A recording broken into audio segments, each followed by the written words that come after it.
जब हम एक दूसरे के साथ बातचीत करते हैं तो हम वास्तव में एक गेम ही खेल रहे होते हैं। गाने पावर से लेकर यौन गेम और प्रतिस्पर्धी गेम तक, इनमें से ज्यादातर गेम्स वो होते हैं जो अनजाने में खेले जाते हैं। सामने वाले को इसका आभास भी नहीं होता है। नमस्ते दोस्तों, जय श्री राम। उम्मीद है आप सब ठीक होंगे। एरिक बर्न, जो कि गेम्स पीपल प्ले के राइटर हैं, उन्होंने इस किताब में बताया है कि हर जगह जहां हर एक इंसान एक दूजे से बातों के दौरान किसी न किसी टाइम वह उसके साथ गेम खेलना शुरू कर देता है, चाहे वो इंसान किसी ग्रुप में हो या दो तीन लोगों की टीम में हो। इनमें से गेम कैसा भी हो सकता है, चापलूसी का, प्लानिंग का, धोखे का, इमोशंस का। इसीलिए एरिक बर्न ने किताब के जरिए बताया है, लोगों का दिखावा एक ऐसा गेम है जिसमें इंसान उसकी ओरिजिनल परख नहीं कर सकता। एरिक बर्न ने ऐसे ही कुछ पॉइंट्स बताते हैं और यही किताब उनके विचारों को सिद्ध करती है। नंबर 1, जब लोग आपकी समझ के बिना आप पर दिमागी खेल खेलते हैं तो ये अपनी पूरी क्षमता तक पहुंचने तक रोक देते हैं। जो लोग दूसरों पर ये गेम खेलते हैं उन्हें इस बात का गहरा एहसास होता है कि वे क्या चाहते हैं। वे आप पर नियंत्रण महसूस करते हैं और एक बार जब उन्हें आपसे एक जरूरी काम या प्रतिक्रिया मिल जाती है और वे जो चाहते हैं उसे करने के लिए आपको मना लेते हैं, तभी से वो आप पर नियंत्रण हासिल कर लेते हैं। हालांकि अच्छी खबर यह है कि इन नॉर्मल दिमागी खेलों जानकर आप बता सकते हो कि उन्हें कैसे मात दी जाए। नंबर 2, कुछ साइंस जिससे कोई आप पर माइंड गेम खेल रहा है। पहला, यदि आपकी लगातार आलोचना की जाती है, आपको अपमानित किया जाता है या खारिज कर दिया जाता है। दूसरा, ये कि जहां आपकी गैर मौजूदगी में आप ही को दोषी ठहराया जाता हो।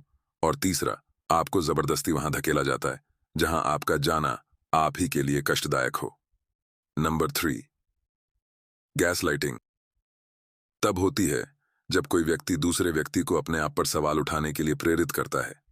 ऐसा कुछ घटित होने से इनकार करके या किसी को अपनी यादों पर संदेह पैदा करके किया जा सकता है।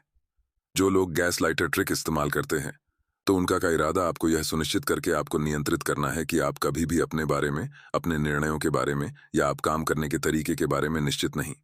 Number 4, address the mind games directly.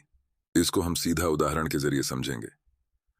यदि कोई यह कहने की कोशिश कर रहा है कि कुछ उस तरह से नहीं हुआ जैसा आप जानते हैं कि यह हुआ, तो आप कह सकते हैं, मैं देख सकता हूं कि आप मुझे भड़काने की कोशिश कर रहे हैं।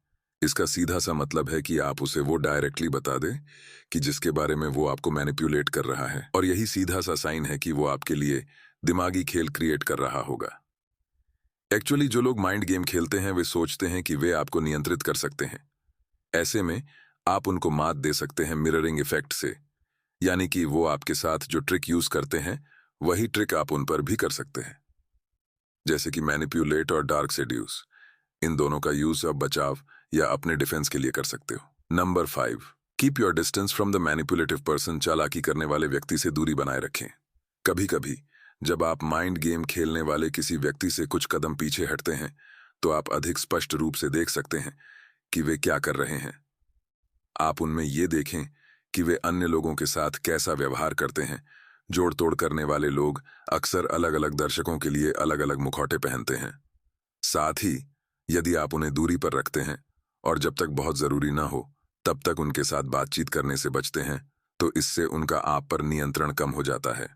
और अगर आप उन्हें हाई लेवल पर इग्नोर करते हैं तो वो अपने आप को एक फेलियर की तरह महसूस करेंगे। ऐसा इसलिए क्योंकि जो वो करना चाहते थे वैसा वो नहीं कर पाए। और यही वजह है कि आप ऐसे लोगों को अवॉइड करें और इग्नोर के अलावा उन्हें कुछ भी ना दें।